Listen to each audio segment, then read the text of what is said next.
to my YouTube channel at Akim Ola. We have another question to solve today on differentiation. Let's go solving the question on the board.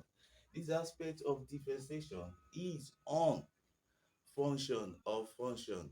But we are not going to use a lot of formula to solve this particular problem today. We are going to be very, very direct, and I'm going to make it to be very, very short. So we have this, and we are told differentiate y.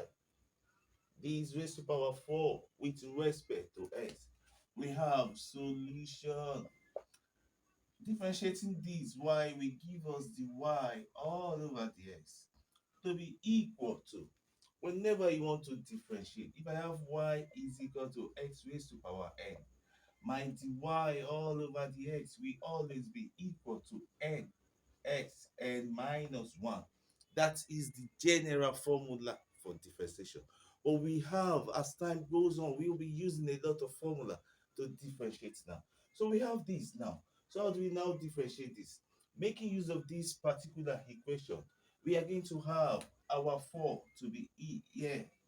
And the next thing we are going to have now is that we have nx n minus 1. That means this one now will now be in bracket 3x squared plus 5. Everything I have 4 minus 1. Then the next thing I am going to have here is this.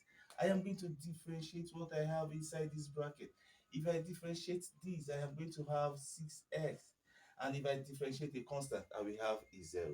So going with this now, I'm going to have 4 into 3x squared plus 5, everything raised to the power of 3. 4 minus 1 is 3.